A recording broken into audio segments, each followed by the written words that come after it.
Hey boys and girls, all right, welcome to Starville. We are back again for another phenomenal ELA lesson, okay? On today's lesson, we are going to be dissecting questions. Yes, you are going to become a doctor and you're going to go in and cut those questions up to learn finally how to answer a complex question.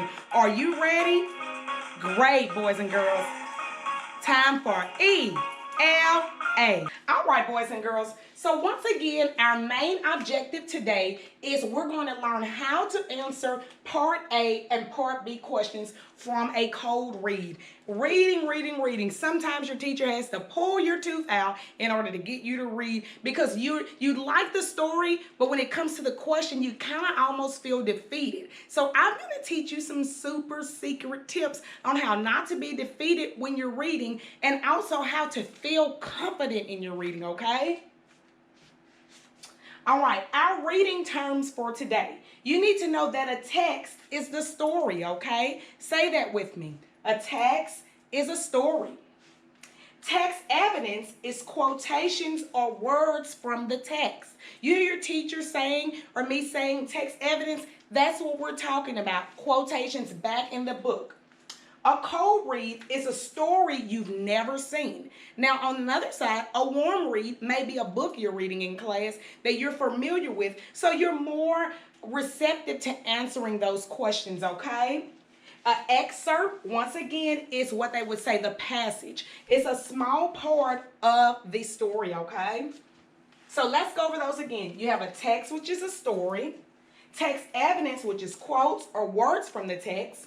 Cold read, which is a story you've never seen, and an excerpt, which is a small part of the story, okay? So let's get ready to dig in there and cut those questions up. We're going in, doctor. All right, dissecting the question. These are my 4 go-to steps. If you don't remember anything, you need to remember our steps, okay? Number 1. Rewrite the questions in your own words. Say that for me. Say rewrite. Great. Answer the questions in your own words after you finish reading, okay? So before you go to the question, you need to feel like you've read this story and you're taking ownership and you know what this story is asking you. So you answer in your words. Number 3, then you're going to use process of elimination with your scissors to cut out selections that do not match your answer. Now, there's something you need to know. There are always 2 possible answer choices, but the key word here, dude, is best. You've got to choose the best answer, okay? Because there are always 2 possible answers in a complex question. Then you're going to underline the words in Part A that would match with Part B. So there's a whole science to answering a question nowadays. So let me help you to understand how to do that correctly. All right, so excited. I love this text here, Frindle. Our first practice question is from a book, Frindle, by Arthur Andrew Clements. The main characters are Nick and Miss Granger. Now, guys, Nick is a prankster, and Miss Granger is a stern teacher who truly loves her dictionary. Nick hates doing his work, so he's always trying to find a way to get out of doing assignments, okay? And here's a picture of the book. Very good read there. All right, let's look at our first part of this question. This is like the question with nothing on there, okay, from our cold read, from the LDOE cold read. It says, reread the following quotation from Frindle. So you know a quotation are the words. But Miss Granger didn't just enjoy the dictionary. She loved the dictionary, almost worshipped it. Her weekly vocabulary list was 35 words long, sometimes longer. So you have knowledge of the story. You know what I told you, that Miss Granger loves her words, Nick hates his work. But the question is asking you, what does this word worship mean in Part A, okay? How is it used in this excerpt? Remember that word. This is the excerpt, boys and girls. Our strategy. This is a context clue question. So read the words around the highlighted word. Sorry, guys.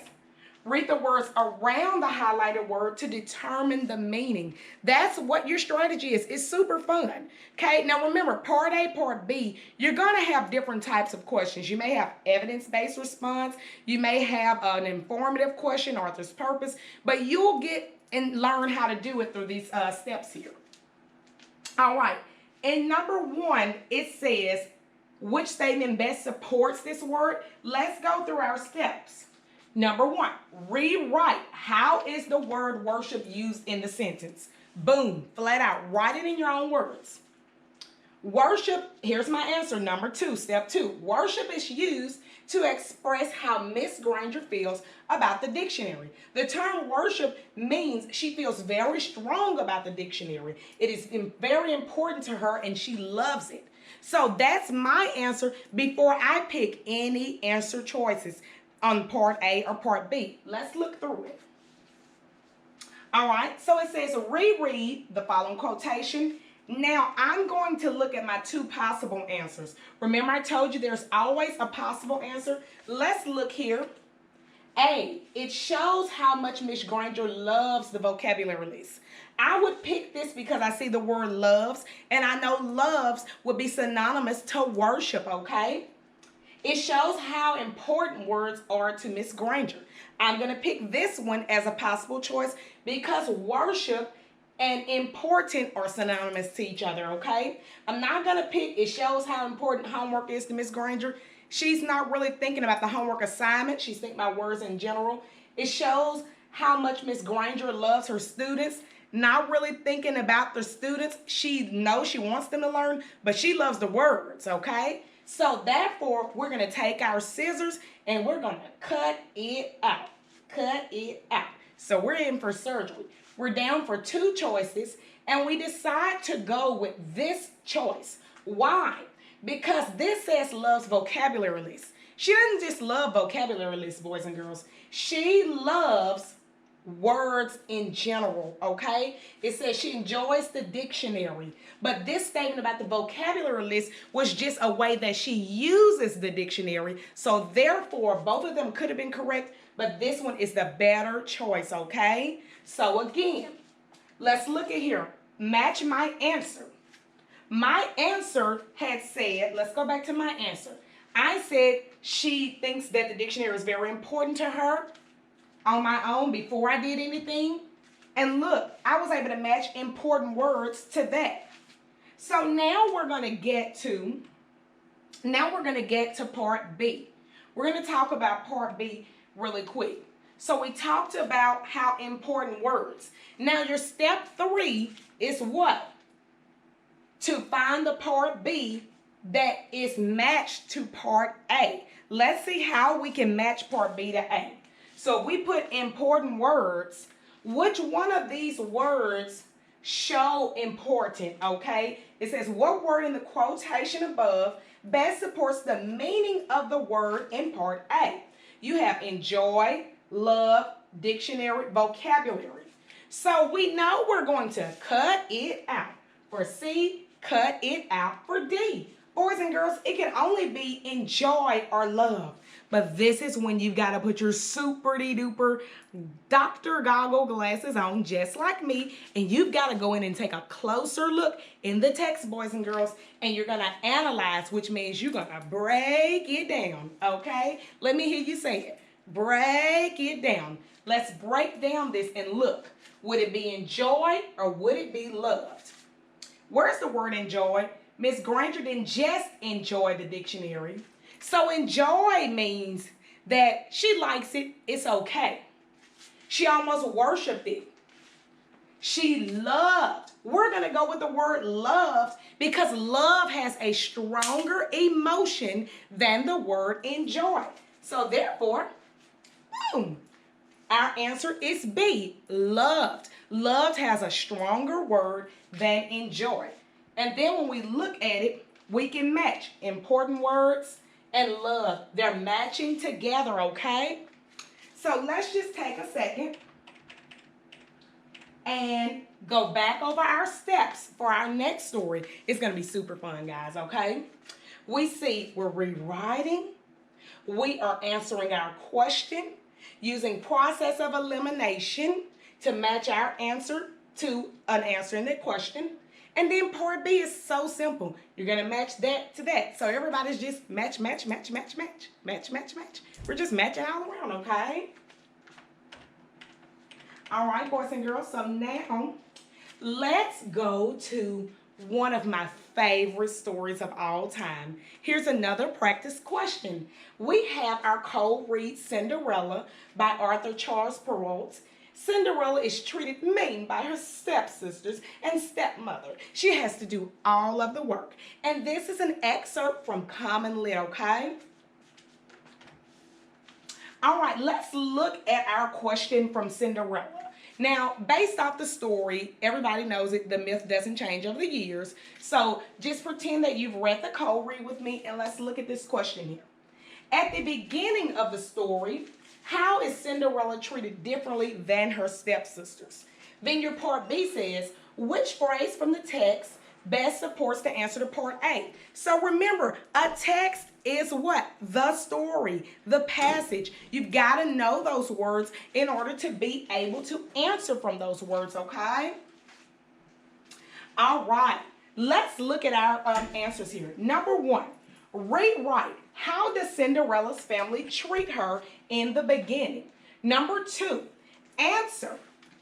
This is your answer. When we say answer here, you're answering. Her stepmother envies Cinderella. She made her do all of the work. We know that because we know the story how they had poor little dear Cinderella cleaning and doing all of the work, okay?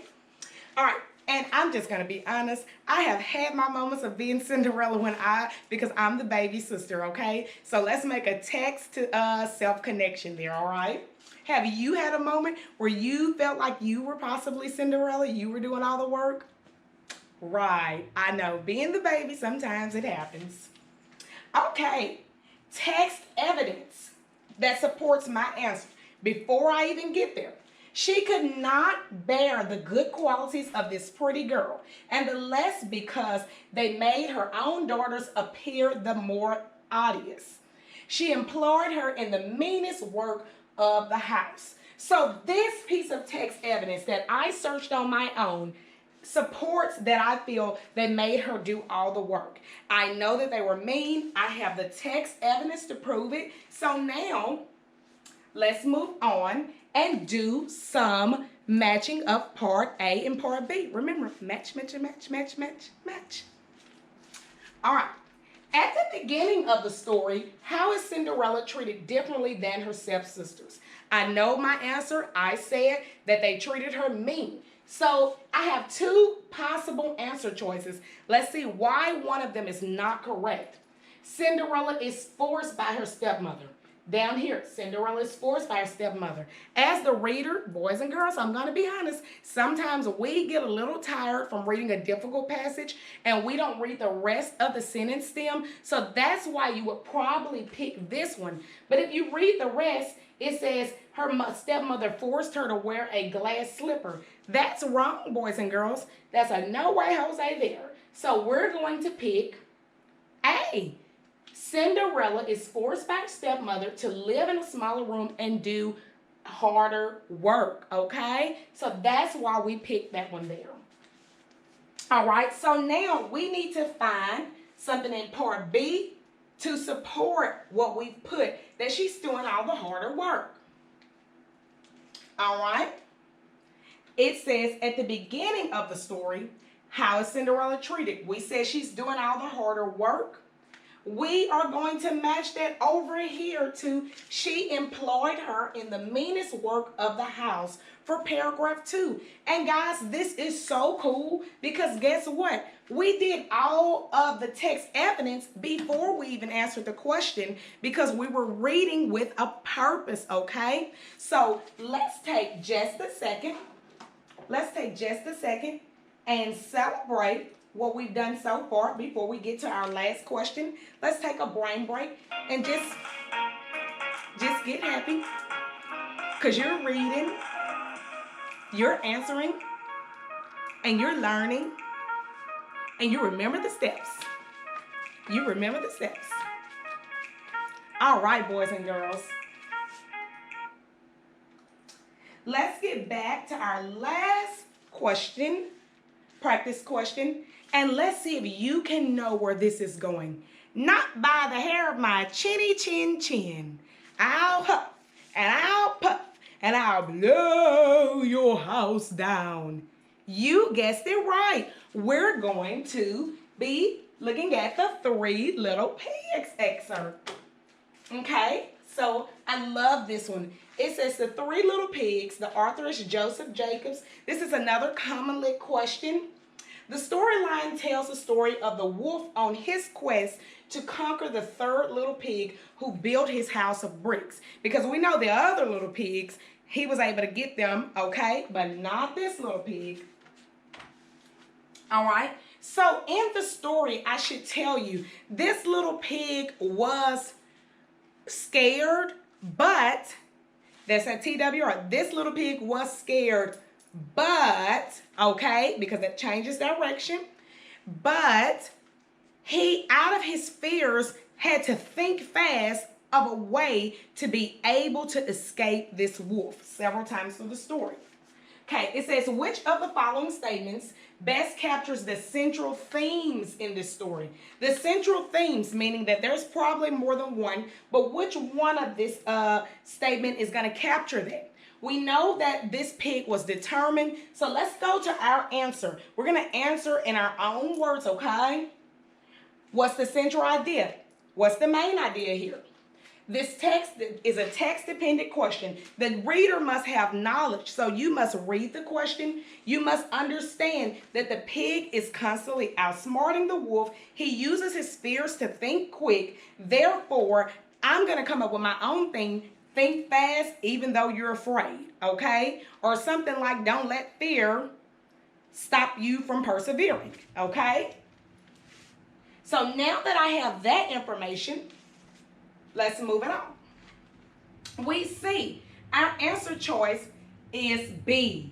You guessed it right. Fear can encourage people to be particularly clever and practical, because in a quick moment you might be scared, like say if you were burning your hand or something, but you're going to be really quick on how to get your hand to stop being burnt, okay? Same thing with the pig. He was trying to escape the wolf. He wound up jumping in the barrel and rolling down the woods, which caused the wolf to be afraid of the pig, okay? Our quote that's going to match that he's clever and practical. Let's look here. Down the hill with the pig in it, which frightened the wolf so much. So this shows that he's clever and practical, even though he had fear, boys and girls. All right. So in part A and B would be our best answer choice because it describes what the pig did in order to save himself. You guys are doing amazing, okay? So we're getting ready to wrap up our lesson with our closure. Let's review our steps to dissecting and having surgery. Number 1, you rewrite the questions in your own words. Number 2, answer the questions after you finish because you're confident that you've read your text. Number 3, find the key words in part A that match with part B, okay? And it needs to match your answer. Lastly, select part B that's going to match what? Your part A. Boys and girls, you did such an amazing time today. Thank you so much for joining me, and I look forward to seeing you. We had a good day. We had a good day. We had a jolly good day. I hope you have a jolly good day. See you later.